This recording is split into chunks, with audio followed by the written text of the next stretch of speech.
Torture Talk. Like, share, subscribe to the page. All right, so today I want to talk about Kwame Brown and some of the comments that he said and he made towards Stephen A. Smith, LeBron James, and a couple other people, Charlamagne, a couple other people. So before I get into that, make sure you like, share, subscribe to the page, hit that thumbs up button. If you like the content, if you don't, hit the thumbs down. It is what it is. YouTube is not paying me. I do this because I want to do it. Okay. All right, so recently, I'm just going to go out and just say this. I haven't been a basketball fan for a long time. Haven't been for a long time. For good reason. And it has really nothing to do with politics. At that time, when I wasn't a basketball fan, I should say. And it just kind of strengthened me not being a basketball fan after the whole woke culture and everybody got into it. And it just, to me, it just ruined sports a little bit. You know what I'm saying? That's why I always say Colin Kaepernick was he was kind of a gift and a curse in a way. But at the same time, you got to respect people who love their people, but you also got to call them out on it if they're just doing it just for publicity or virtual signaling or just acting as if they want to be a part of something. So that's another story for another day. But anyway, I haven't really been a basketball fan for a long time, and this really has nothing to do with ball. But I think that the bigger picture here that Kwame is trying to convey, a lot of people are missing it because they say that he wasn't good at basketball. And I'm going to say that that's a stupid argument. If he's not arguing that, he's arguing something else. How can you argue that he's not good at basketball? That doesn't make any sense. It doesn't even connect. So, I think that him, and I'm just gonna start with what he said about the other two players. I don't remember their names, so forgive me. But so I watched the interview with the other two players who brought his name up, and I don't know if this was what started the argument between him and them, but they brought his name up, and the way they made it seem was like they was asked a question about him playing, about him being a part of a team or whatever, and they basically dismissed him like, well, there were two players they were asked about. He was one of them. And they basically dismissed him like he didn't exist, like that too. Oh yeah, you know how they say when you be like, you're like, well, there's a bunch of men in here. You're like, no, there's only 2 men in here. You're like, no, there's 5. No, there's really only 2. Like, that's the kind of way they dismissed him. And I think that he took that, well, obviously he took it kind of personal or whatever. So he goes on this rant, and on his rant, I totally agree with him. I totally agree. I think that more celebrity athletes should be on that side and talking from his talking point. And he basically was saying, like, y'all get up here and y'all talk about how y'all Black Lives Matter and how y'all this and that. But as soon as a black man have a disagreement with y'all ready to tear him down. And then y'all got a whole bunch of skeletons in y'all closet that y'all not even talking about. How you got the nerve and the gall to get up here and talk about me? And I just think that was so fascinating that he actually called that out. And he basically put it in their place like, listen, we supposed to be supporting each other, but yet and still, y'all cutting me down. Now, I go into another interview, and I seen a response from them.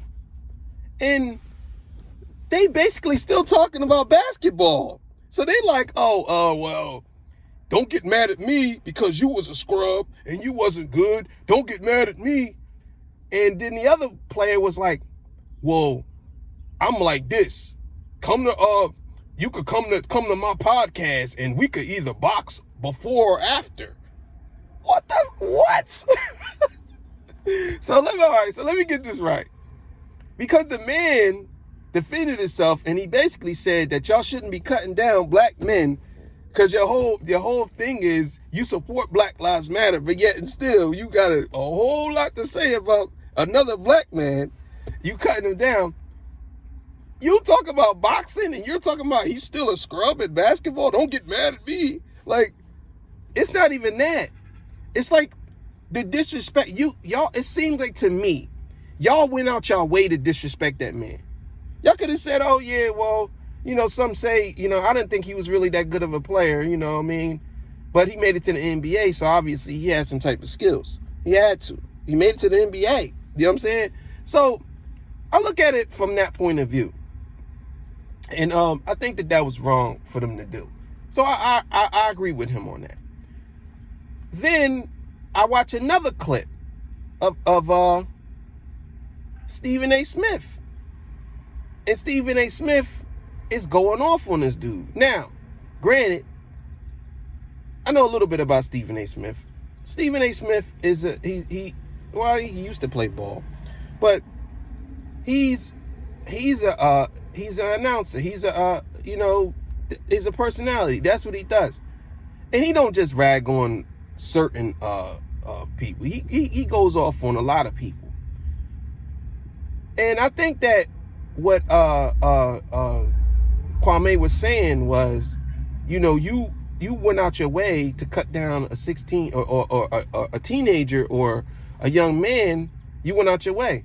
And this ain't really defending Stephen A. Smith, but I think that Stephen A. Smith, that's just how he is. Like he's the type of person that he don't care who you are. If he feels a certain way, he's going to speak it. Now, I do believe that Stephen A. Smith do virtue signal a little bit. You know what I'm saying? I've seen some of his political comments, and I think that a lot of times people stand on that side of the aisle and they don't really provide any context. They just stand there and they'll say, oh, well, the system is racist. If he was black, that wouldn't have happened. But you don't know that. You don't know that.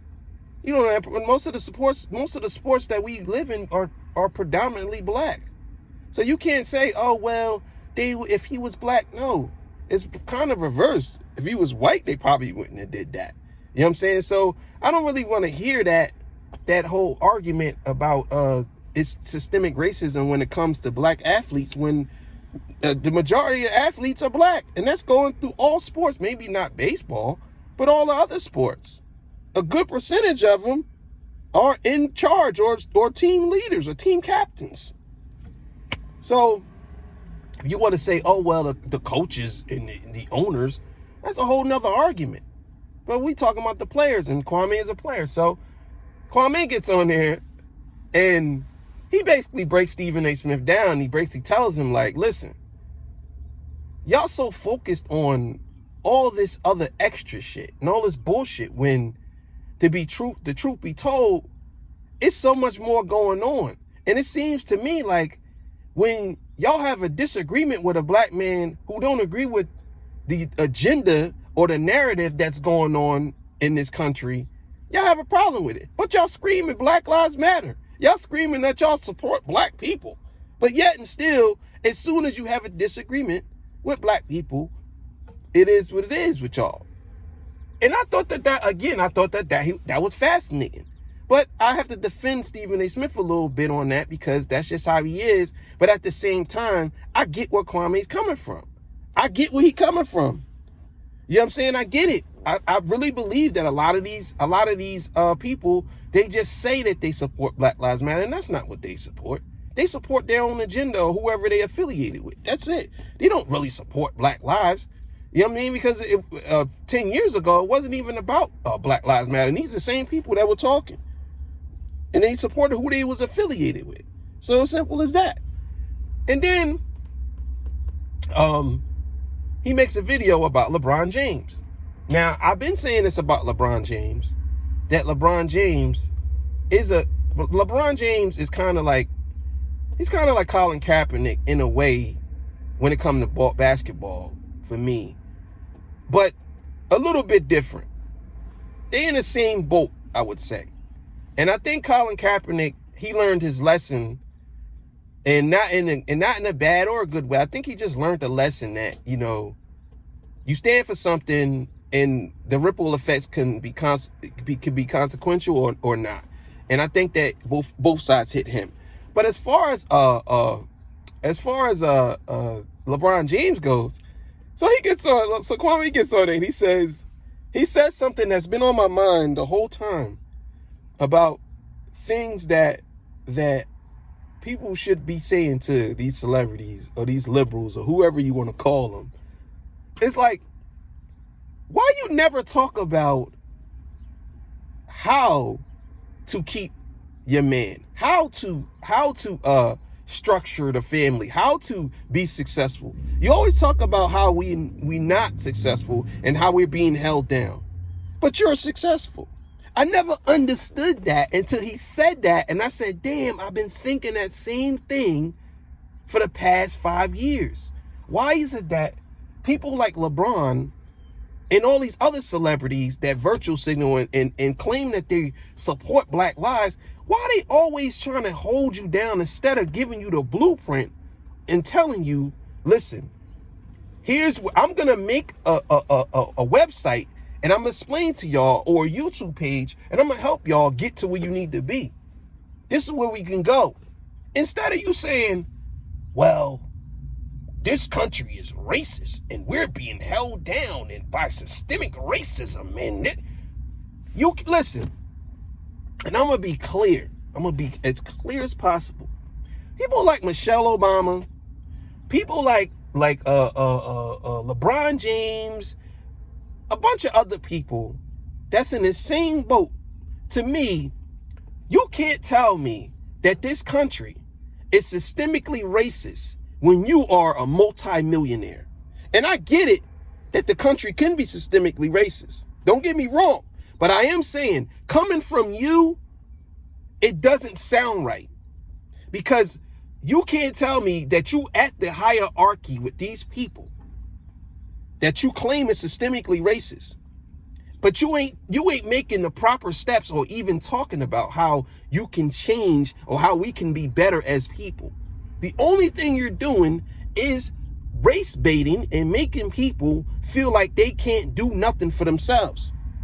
Instead of you saying, you know what, maybe I'm gonna write a book on how Black people can be better as a people and what we need to do and what we need to watch out for.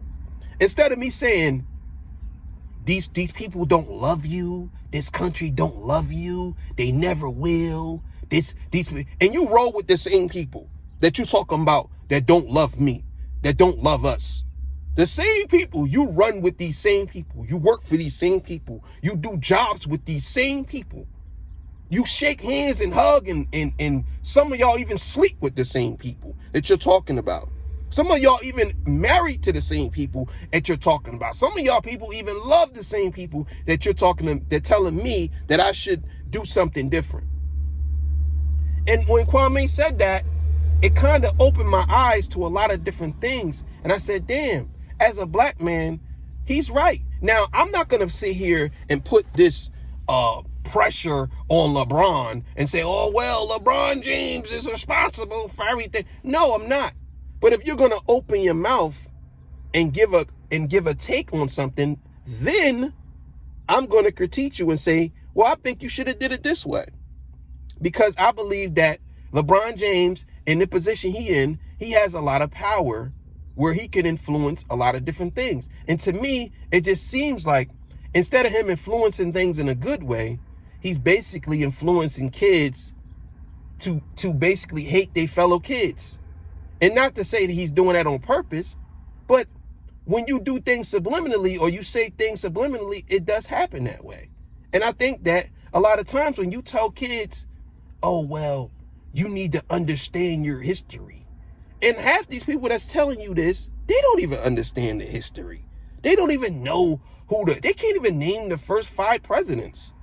Like a lot of these people that we talk about, even these politicians, a good percentage of them are stupid. And not to say that Michelle Obama is stupid. I highly doubt that she's stupid. But I'm saying, like, a lot of these politicians and they're put in these positions not because of white privilege, not because of it's because they know how to play the game. They didn't get there. They get to the game and they know how to play it. Everybody thinks that like I see some of my friends, and not to go off on a tangent, but everybody believes like AOC is so smart. She's not really smart. She just know how to play the game. She plays the victimhood game and puts it on everybody, and everybody falls into it. She says a lot of stuff that's just like, okay, that is way off. And it's like, all you have to do is do a little bit of research and you will see that a lot of stuff that she says is totally wrong. But she knows that a lot of y'all are not going to do no research. And again, this goes for a lot of liberals, and this is the agenda that they push. They know, let's just keep it real. They know black people are lazy. A good percentage of black people are lazy, and not the fact that they're lazy as in they don't want to do it. It's like they're comfortable. A lot of black people in this country find a way to stay out the way but be comfortable. They don't really try to dig into things and say, you know what, maybe I should learn about that. And a lot of these people, they know that. So they'll say things and they'll give you headlines, or they'll give you pieces of something because they know that you're just going to cling on to that. You're not going to go nowhere else with it. And they know that black people are like that. Most black people are not doing anything. Now, people like Kwame and people like myself and people like Liberal Hive Mind and people like Black Conservative Perspective and Amazing Lucas, Brandon Tatum, ABL, people like that, we go do research. Whether we found out that the person is right or whether we found out the person is wrong, we do research. And a good percentage of black people, I would say, are starting to realize that they're being tricked by this narrative. Now, don't get me wrong. I'm not saying that all Democrats are terrible, because there's some good people. And I'm not saying that all cops are terrible, because there's some good people. But there's some good people in the world. There's some good people. But you got to understand, when you have bad people that or people that's pushing an agenda that's in charge, that's when the landscape change. So what Kwame said to me when he told LeBron, he said, you should be teaching people, showing people how to keep the structure of the family together. Look at your family. You should be telling them what it is, or how you should have a strong wife, or how you should be a strong husband or a strong father, and what you should do to move on. Instead, you out here telling people to feel sorry for themselves. And you shouldn't do this and you shouldn't do that. And they're holding you down. And that hit me so hard when he said that. Forget all the other garbage that people are throwing at you. What he said was true. I don't care if he's Republican. I don't care if he anything. That's the truth. It don't matter what side it's coming from. If it's the truth, it's the truth. And what he said was the truth. Why are you out here talking about how people should be feeling sorry for themselves when you can be out here telling people how to get to this point, how to get past that, and you're not doing that? And I think what he said was amazing. And I think that you can't get around that. A lot of people are out here saying, oh man, he crazy, because they are feeding into the narrative. They're not listening to what he actually saying. You know what I'm saying? People like, and I know people say, oh, I can't stand Candace Owens. But what Candace Owens be saying is the truth. So you can't stand the truth? Oh, well, and I say, well, why don't you, and I ask people all the time these same questions, and they can never give me, because you know what? People don't go past how they feel. They don't go research. They just sit there and they say, okay, I don't like somebody because they said something they disagreed with. Listen, there's a lot of things that politicians say that I disagree with, but I don't go on and say I don't like them unless I do some research about their background. And it's politician I could say I generally don't like Maxine Waters, because I did some research about her background. The same thing with Pelosi. Did some research about her background. The same thing with AOC. Same thing. I did research about their background. You know what I'm saying? It just so happens they fall on that side. It's simple as that. So to go on and say, oh, well, you don't like somebody. I don't care about whether I like them or not. Are they speaking the truth? That's the point. So when you say, oh, well, the truth can be this. The truth is the truth. There's no other side to the truth. It is what it is. It's the truth. Should black athletes and black celebrities be instead of telling people to feel sorry for themselves, should they be showing them how to be successful and what they should do? If you're going to give an opinion on feeling sorry for yourself, then you could give an opinion on how to make it better. And that's my problem with a lot of celebrities and a lot of these politicians. They don't want to give you the blueprint on how to be successful or how to get past that. They don't, because they want you to stay where you're at. So when he said that, it resonated home. And I think that LeBron James, again, LeBron James ain't responsible for me. But if LeBron James is going to give his opinion about the state of black people and black people are being oppressed and he's being oppressed and he fears for his life, come on, bro, stop it. Just stop it. Stop it. That pisses me off. When you say you fear for your life, you're LeBron James, number one. Who you fearing from? Who's gonna hurt you? Who's gonna hurt you? Oh, every time I walk out my door, I fear. Like, no, you don't. No, you don't. You jump in your Lamborghini and you speed off. And if you get pulled over 9 times out of 10, they're gonna recognize who you are. They're gonna let you go. You know what I'm saying? That's the whole beauty about being famous or celebrity. Or on top of that, you probably get drove around because you probably have a chauffeur. And it could be someone that works for you is ex-military, or it could be somebody who used to work for the police department or whatever. But don't sit here and tell me like you fear for your life, because now you got young black boys and young black women out here thinking that everybody's out to get them. And they're keeping you in this mass hysteria. Like, no. So again, what Kwame said was on point, man. That was amazing. And I think that we need more people to stand up and say things. Not necessarily get out here and say stuff that actually just to be saying it. But what he said was the truth. And you can't get around that. You know, let's talk about how we can make the black family better. Let's talk about how we can make the black man better. How we can make the black man more successful. What we need to do. Let's talk about that. You know what I'm saying? Shout out to that man. Torture Talk. Like, share, subscribe to the page. You know what it is, man.